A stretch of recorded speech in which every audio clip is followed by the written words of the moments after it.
and welcome back to another Sandygate Stars. It's brilliant that we can continue to meet like this online, and thank you so much to everybody who sent in pictures of their craft from last week. It was so cool to see what you guys have been up to see that you've been engaging with what we're doing, and yeah, just encourage you to keep doing that, keep sending them into the school, and they'll send them on to me. This week, we're going to carry on from what we were talking about last week. If you remember last week, we were talking about how God created the whole world and he created us and everything in it. And he said, please look after my world. Well, now I want to talk about somebody called Noah. Noah lived with his family and he loved God and he loved his family. But the rest of the world was starting to forget what God had told them. They started mistreating the world. They weren't looking after the animals and the people. And so God decided enough is enough. He needed to protect the world. He needed to protect people like Noah. And he needed to reset everything that was going on.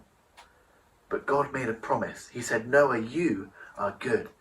You have listened to me. You and I are friends. And I will protect you. And I will protect everybody who comes after you. Now, I've got a story for you, so we're going to watch the story and then I'll come back to you after.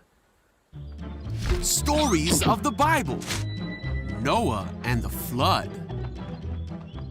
This is Noah. Hey! Noah was a good man who tried to do the right thing. Yeah! But in the time when Noah lived, he was the only man on earth who was doing the right thing. All the other people on earth were doing evil things and hurting each other. This made God very sad. So God said that he was going to send a flood to the earth that would destroy every living thing on earth because he was sorry he ever made them. But God decided to save Noah and his family. God told Noah to build a boat and fill it with 2 of every kind of animal and bird. Colors, birds, moss, okay, all here? Noah did just that, and then Noah and his whole family boarded the boat and waited for the flood to come. The rain fell hard for 40 days and 40 nights. Whoa! Water covered the whole earth, and the boat floated safely on the surface. Water covered even the highest mountains on earth, but Noah and his family were saved. God remembered Noah and all the animals on the boat. God sent a wind to blow across the earth, and the flood began to go away. After 5 months, the boat came to rest on a mountaintop. A few months later, the other mountains could be seen. 40 days later, Noah opened a window and released a raven. The bird flew back and forth until the flood had dried up. He also sent a dove out to see if it could find dry ground, but the dove couldn't find a place to land because there was still water on the ground. So the dove returned to the boat. Oh, hello again. After another 7 days, Noah sent the dove out again. This time, it came back with an olive leaf. Oh, bingo. So Noah knew that the floodwaters were almost gone. A week later, he sent the dove out again, and it didn't come back. So many months after the flood began, Noah opened the covering of the boat and saw that the ground was drying. He waited 2 more months, and at last, the earth was dry.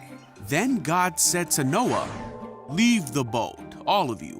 Release the animals so they can be fruitful and multiply throughout the earth." Okay.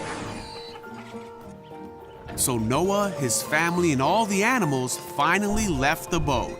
See ya. Noah built an altar to the Lord to make a sacrifice to God. God was pleased with Noah's offering and said to himself that he would never again destroy every living thing on earth. God blessed Noah and his sons and promised them that he would never send another flood. He gave them the rainbow in the sky as a sign of this promise to Noah, his family, and all of mankind.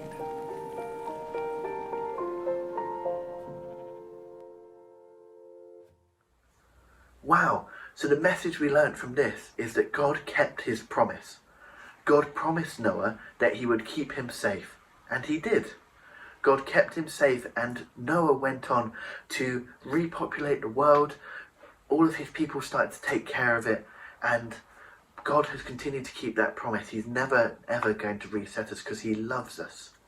So what we can remember from this week's craft and this week's story is that God loves us and he wants to keep our promise, but he wants us to continue to look after his world and take care. So we're going to look at a craft. If you've got your craft pack from school, that's brilliant. If not, you can go on your daily walk to school and collect your craft pack. And in it, you're going to find a way of making Noah and his ark, and all the instructions are there in the craft pack. I look forward to seeing what you guys have made, and please do email them into the school and send them on to me, and we'll see you again next week. Thank you.